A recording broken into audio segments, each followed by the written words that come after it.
Welcome. My name is Pastor Max, and I am bringing you another installment of our Recovery Church message series. And I want to continue on what we've been talking about. We've been talking about the path. And it says in the AA Big Book, rarely have we seen a person fail who's thoroughly followed our path. And so we have been going through the steps and basically the how it works for those of us in recovery and those of us in faith and also searching and trying to understand faith. But today we're going to be talking about step 10. Step 10 is a great step. It's a very practical step. Now we've gone through the first 9 and the 9th step of making amends and experiencing some of the promises that are there. And now we get to the 10th step, which says we continue to take personal inventory. And when we were wrong, we promptly admitted it. And this is one of those things that as we do it, it really helps us to live in a way that's different than how we previously have lived. And it also helps us just to be a better person, interacting with other people. There's a humility about being able to promptly admit when we're wrong. Because when we were in our addiction, we were probably never wrong. Or at least not that we would admit it, and we certainly wouldn't do it promptly. We might admit it if we got caught, or if something happened and we were trying to get out of trouble, we might admit we were wrong.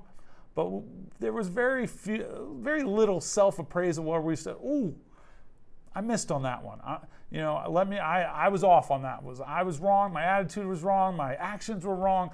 And so this is helping us do it in such a way that we don't ideally have to return to the 9th step to make amends, because we're doing it as we go. The 9th step has helped us clean up things, and now we're going to kind of try to stay on top of things so that they don't build up and mount.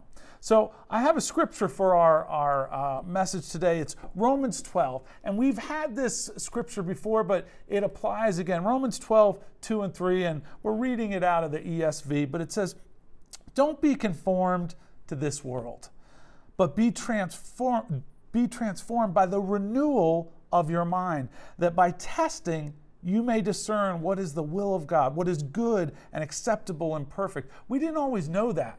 When we were using, we probably had a lot of questions. Even maybe before we started using, we didn't know what God's will was. But now we're able to kind of understand it better and understand what service to others really looks like. "For by the grace given to me, I say to everyone among you, not to think of themselves more highly than they ought to think, but to think with sober judgment." And I didn't put that in there. They put that in there. Sober judgment, each according to the measure of faith that God has assigned. I love this. Don't think more highly of yourself than you ought to. Don't be proud. Don't be arrogant. One thing that's easy to happen at any stage of recovery is to become arrogant. We think of ourselves maybe a little bit higher than we should. Arrogance maybe because life seems to be going well. By the 10th step in recovery, we're on our way. And our life might have become a little easier, less conflicts. Maybe we're able to hold a job. Our relationships are kind of coming back together, or maybe we have formed some new ones. And so we may forget or have forgotten the difficulties that recovery sometimes required, those difficulties that we faced, those difficulties that we were having, especially in early recovery. These verses kind of encourage us to continue to take that personal inventory. We can stay real about our strengths and our weaknesses, depending upon God for our strength, and remaining confident because of what God is doing in us and through us. Being humble and real, both with God and with others. One of the things as you continue to progress in sobriety is we don't want to be fake. We don't want to be dishonest, and we almost don't have time. We don't have time for small talk anymore. In addiction, we may have majored in small talk. We were great at a party and chatting people up at the bar or wherever, and when we were partying, it was a lot of fun. But now as we get down to being the real self and real before God and others, sometimes we just don't have time for that how's the weather out there kind of talk. We don't want to scare people off with deep talk all the time, but that's where we sort of sort of skew toward. We skew toward being deeper and being real and really valuing the connection with other people. There is this incredible nature when we're able to connect with people and really be honest with another person and with God. There's power in that. So step 10, continued to take personal inventory, and when we were wrong, we promptly admitted it. After the first 9 steps, we prepare ourselves for this adventure of a new life. Life is starting to take a different shape. It's a sober life where we're making sober decisions and sober relationships and going to our jobs sober. This step is practical. This helps us to live out that sober life. We begin to put our sober ways into practical use day by day when we do the 10th step. This process continues to take, we just finished a rigorous personal inventory, but now we're going to continue to set rights, anything that we've done wrong, any mistakes right as soon as we can. One of the book says we have entered the world of the Spirit. We're now starting to live what is a spiritual life. And that's important. We need to live a spiritual life, especially we need to enter the world of the Spirit if that Spirit's ever going to be awakened, as it talks about in the 12th step. And we'll get there, but 12th step talks about the awakening, a spiritual awakening of the Spirit. It's been awoken. Well, we need to enter that world of the Spirit. And by the 10th step, we've entered into that and we've become more spiritual. Our function is to grow in our understanding and effectiveness. That's why we do the inventory. We want to grow and continue to be more like God, not become God, but more love and tolerance and service to others. And as we grow, we also increase our effectiveness. And it doesn't happen overnight, but it should continue for our lifetime. It should be a lifetime pursuit as we continue to watch for our selfishness, our dishonesty, our resentment of others, even our fear. We ask God to remove them on a daily basis, and we discuss them immediately. We make amends quickly, then turn our thoughts to someone we can help. When we've been selfish or dishonest or resent somebody, the best way to get over that is by helping others. We seek God and ask for forgiveness, but then we turn our attention to helping others. The love and tolerance of others is our code. That's one of the quote from the step book. And I love that. Love and tolerance of others, that's our code. That's how we're going to live our life. And that's a struggle. That's not always easy to love people that may require extra grace, may not even like us, may rub us the wrong way. But we want to love and tolerate others. We have seldom, and this is also, I think, a promise, a little mini promise that's kind of baked into the 10th step. We will seldom be interested in liquor or drugs. We recoil from them as from a hot flame. I love that. When people are talking about, I thought about drinking, or I was at a ball game and the beer guy came by and I was like, that'd be a cold beer. And then I was like, oh no, that's not a good idea. That doesn't end well. For us to think about drugs and alcohol, we're addicts, we're alcoholics. That's part of our thought process. We think about those things. But when we think about it, it only takes us a moment to be like, oh no, that's a hot flame. It's like you go up to a stove and there's a hot flame or a hot eye and you're like, I don't think I want to touch that. I know it's red, but maybe I don't want to touch it, because we were like, whoa, that's not a good idea. And that's our progress in our recovery. We get to the point where we say, I don't want to do that.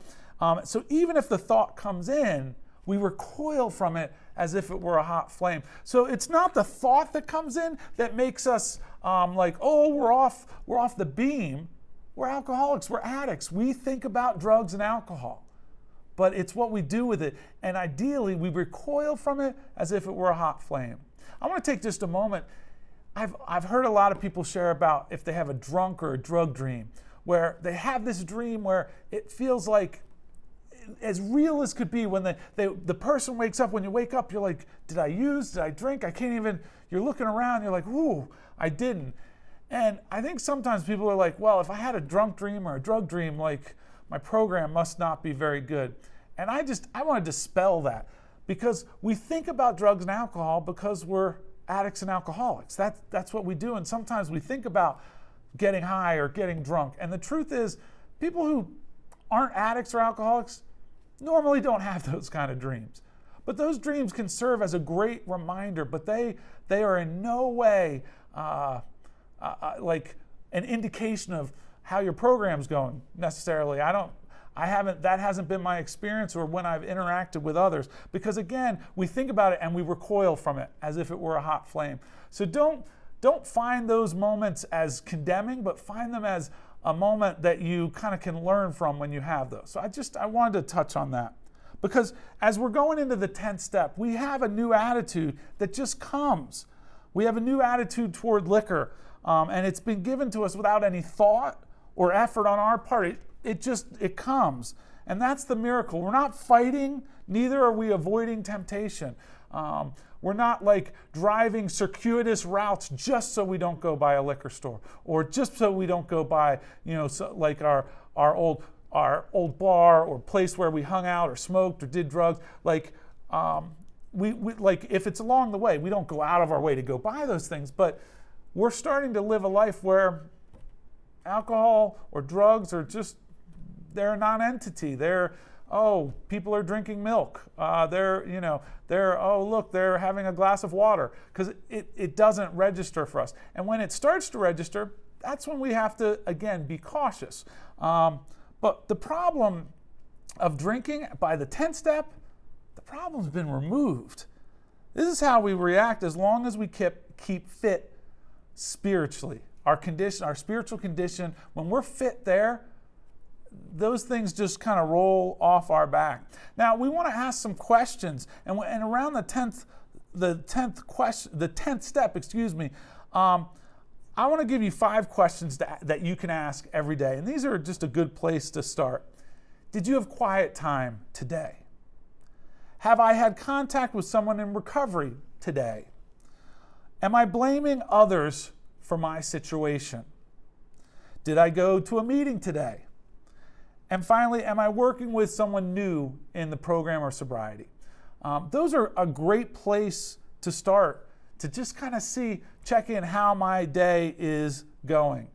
Because we continue to take this inventory in order, again, to learn and grow. But we want self-searching to become a regular habit. We have to be able to admit and accept the things that we find. When we find some things that are a little off, and the things that maybe our behaviors weren't exactly what we had hoped or wanted them to be, we patiently and persistently try to correct what's wrong.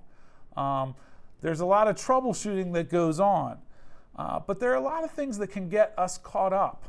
For instance, something that we want to be aware of, something like the emotional hangover. When someone gets drunk or high, they can have that hangover because they used too much the day before. And when we do that, we can't live well today. Same goes for an emotional hangover, which is the direct result of yesterday's and sometimes even today's excesses of negative emotion, of anger, of fear, of jealousy. And those things require an admission and correction of errors now, so that we don't live in that. Unlike a hangover where it took some time, maybe took eating something, sometimes drinking something to start to get over that, get out of the fog. We can get over emotional hangovers much faster, because when we admit them and correct them, we're on our way already.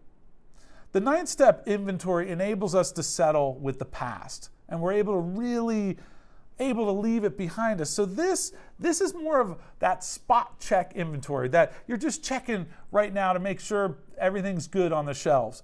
The spot check inventory is done at the day's end, and that's really what the 10th step is all about.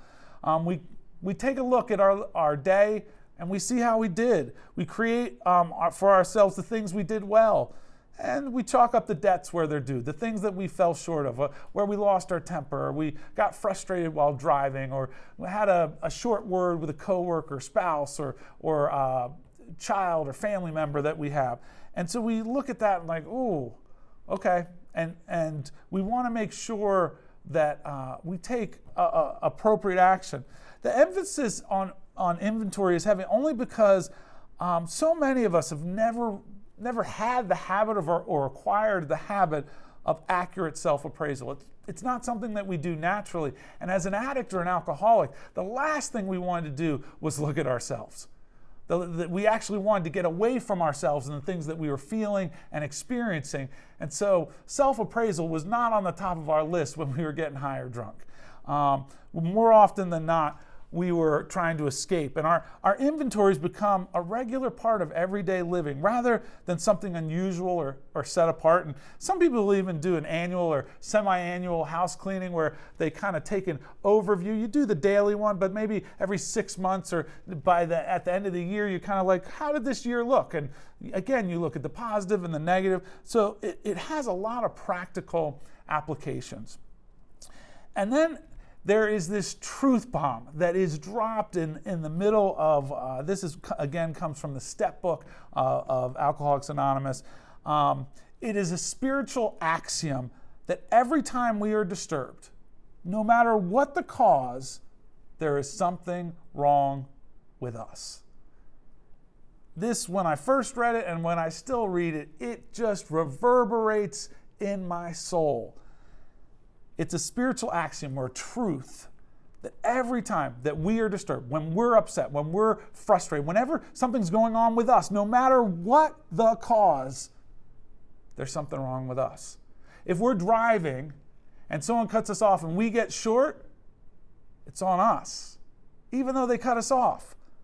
Because driving is a great barometer to see how you're feeling. Because on a day that someone cuts you off and you're in spiritually good ground, you're like, whoa, okay, all right, hope you're all right. And if you're not on great ground, you're like, hey, what's going on? Why are you getting in my face? And, why are you cutting me off? Don't you know this is my lane? And when we get upset, it means something's going on with us. It means we don't have peace. It means like that we don't possess things. And I love it says, we are disturbed, and no matter what the cause, there's something wrong with us. And I think what they really mean is me. When I am disturbed, no matter what the cause, there's something wrong with me. And that goes for you as well. And so that is a great truth that when we're agitated, when we're frustrated, something's going on with us, which is a great time to take that inventory. What's going on? Why am I frustrated? And then we ask, aren't there exceptions to being angry? What about justifiable anger? Can't we be properly angry when wronged or with self-righteous people? And the answer, plainly, is no. We can't be properly angry. That's a dangerous exception, and honestly, we've never done it properly. Our anger has always been justified. And so we have to be aware that we've given up the right to be angry because we've abused it, we've misused it, and we're not talking about I'm angry about the rainforest being cut down kind of anger. Like it's that personal anger, and we don't do well with anger. Anger eats up the addict and the alcoholic, and so anger in any kind is, regardless of how we try to harness it, it doesn't do us any good. What about resentments? Few people have been more victimized by resentments than we alcoholics. It matters little whether they're justified or not. Did you see what they did to me? Do you see how they treat me? I have every right to be angry and frustrated, and I resent them. That justifiable anger. And again, we were never skillful in separating justified from unjustified anger. It was always justified, but it was really just anger. And in general, it's the occasional luxury. I love the language, again, in the book, of more balanced people. Occasional luxury. I don't know. It's definitely not a luxury for addicts or alcoholics. I don't know if it's a luxury for anybody. But anger could keep an addict on an emotional jag indefinitely. We could be off because we get so fired up. Other kinds of disturbances that we want to be on the lookout for: jealousy, envy, self-pity, hurt pride. All those things activate our shortcomings, and all those things can activate and disturb us. And that's where the quick inventory is. It's really aimed at our daily ups and downs, and that's what the 10th step is really about, especially those where people or new events throw us off balance and tempt us to make mistakes. When we're in a routine, we understand the flow of something, but maybe we started a new job, maybe a new person has come into our life, into the meeting, into our work, and that throws us off, and we're trying to figure out how to interact with them. And so that inventory to see, are we jealous? Are we envious? Have they hurt our pride in any way? Maybe they're getting more attention because they're new and people are just trying to get them up to speed, and maybe that used to be the attention that we received. In all things, we need self-restraint, honest appraisal, and a willingness to forgive. When the fault is elsewhere, we need to forgive others. We need to be honest about what's involved, and we want to show restraint. As an addict and alcoholic, we rarely showed any restraint. We didn't meter our behavior in any way. But we shall look, again, this is one of those great promises, for progress, not for perfection.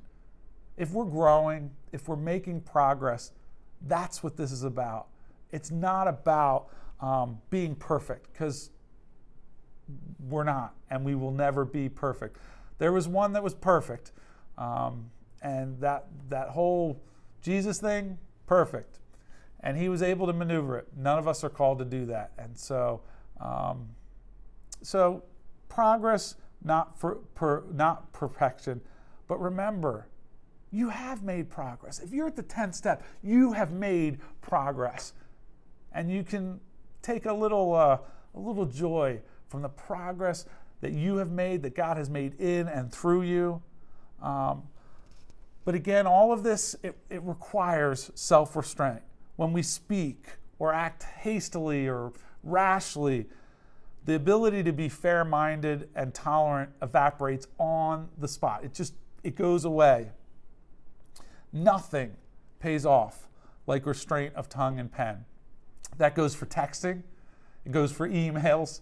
Nothing pays off like restraint of not saying something or not typing, writing. Restraint of tongue and pen. We need to avoid those quick-tempered criticisms because we're just trying to show the person the way, or furious, power-driven arguments. Not that any of those ever happen on things like social media. Don't get involved. Just a hint. There's no need to. If we get all fired up, lathered up, angry, it's not worth it. The same goes for sulking or silent scorn. We sulk when we don't get our way, or we give people silent anger that they don't know anything about, or maybe they do, but not really, just because we're not talking. These are just emotional booby traps baited with pride and vengefulness.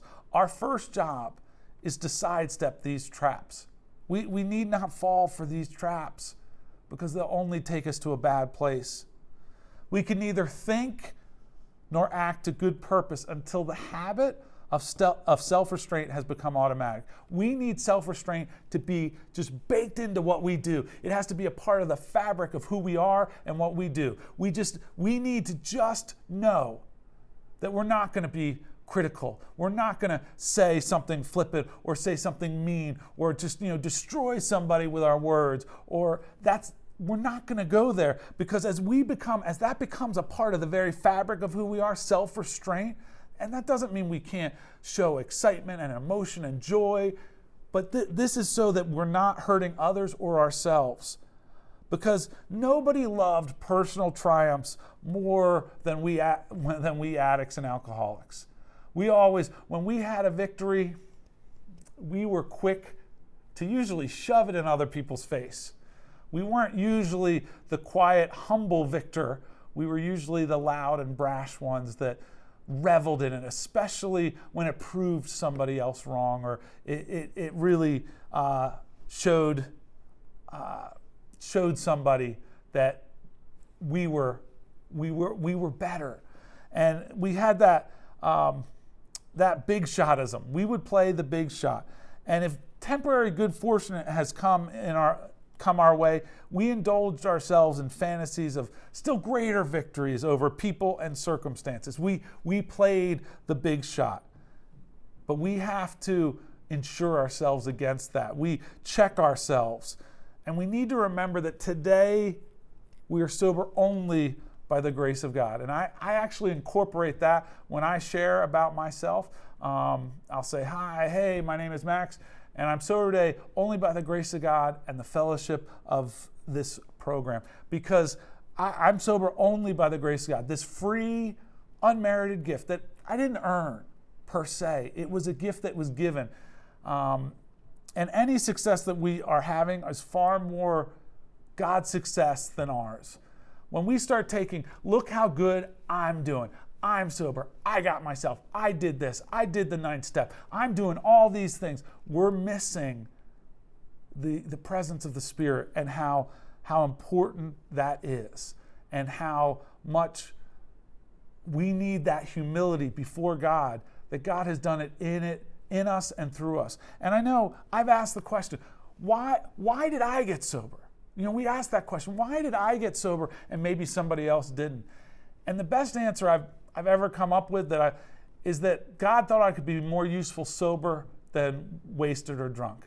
And that's good enough, and that's sufficient to understand, to know that God's, the success that I'm experiencing is God working in and through us. We need to remember that all people to some extent are emotionally ill, as well as frequently wrong. And we need to show true tolerance and real love, and show what that actually means to others. Because people have extended that to us, and often we've even abused that. But we need to show that to others. It is pointless on some level to become angry, to get hurt by other people who, like us, are suffering from the pains of growing up. When people lash out at us, sometimes we've activated it, but if we've activated it, it's still shortcomings in them that are coming out. And becoming angry hasn't really ever been fruitful for us. It really hasn't ever served a purpose. But the keynote of all of this is we want to come into harmony with practically anybody through courtesy, kindness, justice, and love. When we're able to demonstrate that with others, we're able to make a difference. And the truth is, we want to live by the golden rule. Am I doing to others as I would have them do to me today? The golden rule. That's how we want to live. We want to treat others how we hope to be treated. Even if we're not treated that way, we treat others that way. And remember, not all inventory is done in red ink.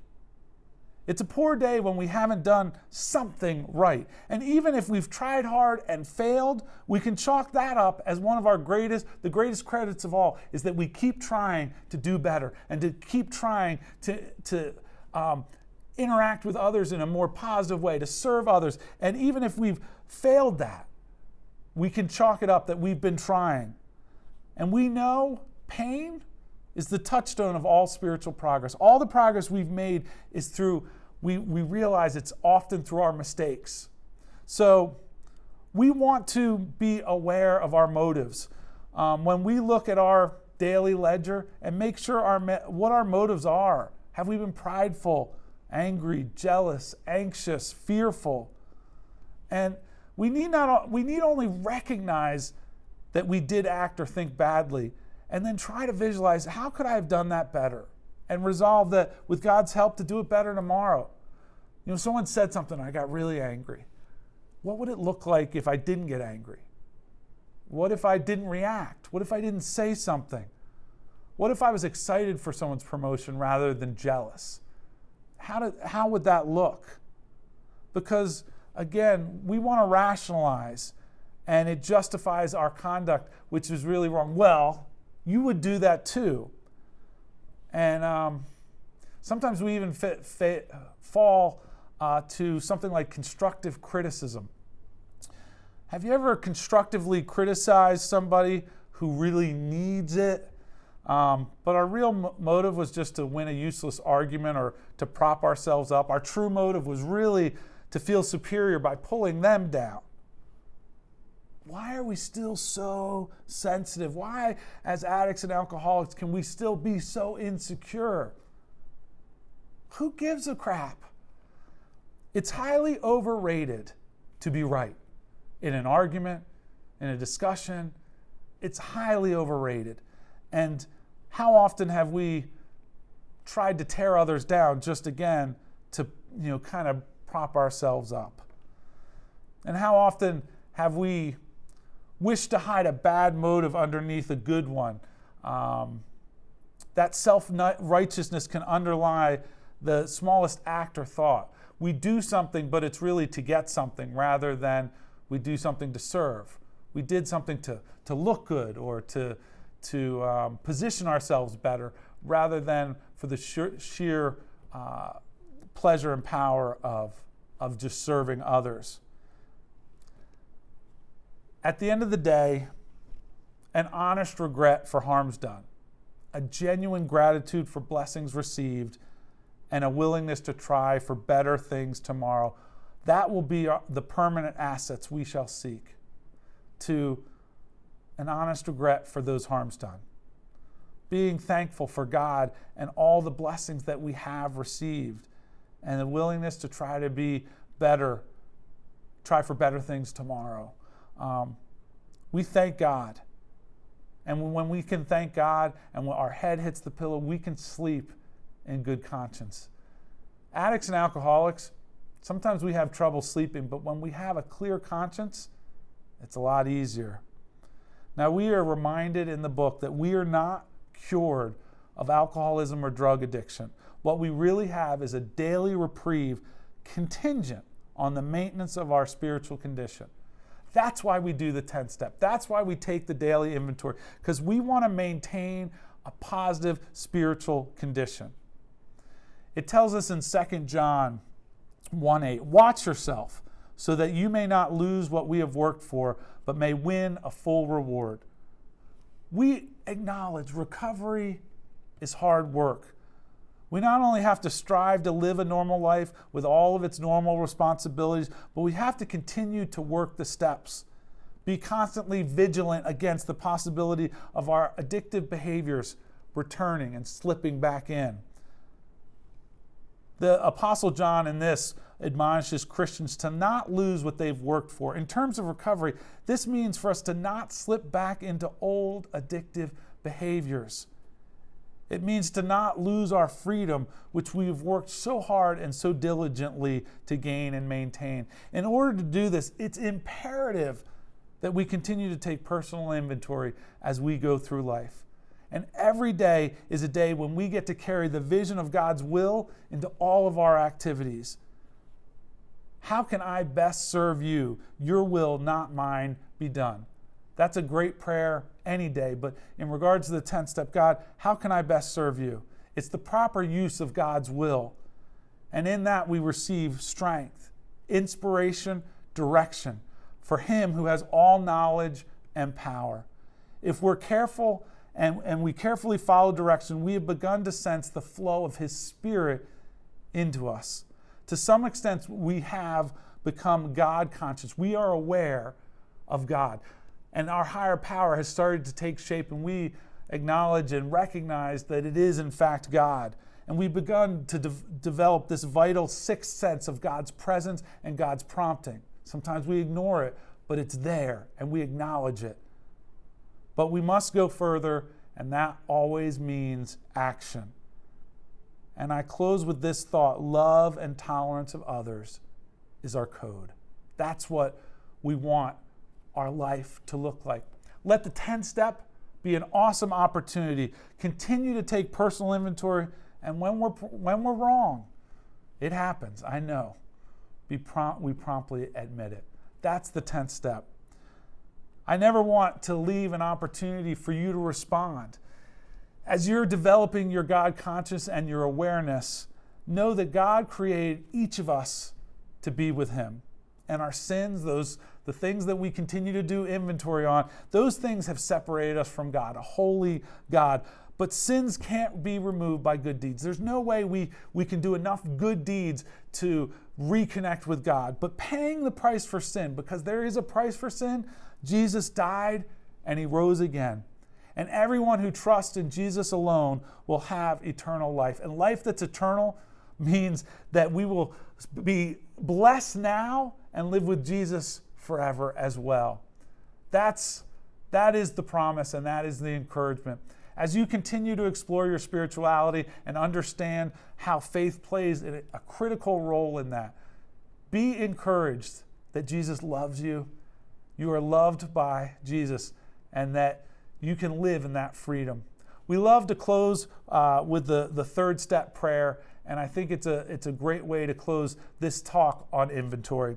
So if you would bow your heads with me. Jesus, I offer myself to you to build with me and to do with me as you will. Relieve me of the bondage of self, that I may better do your will.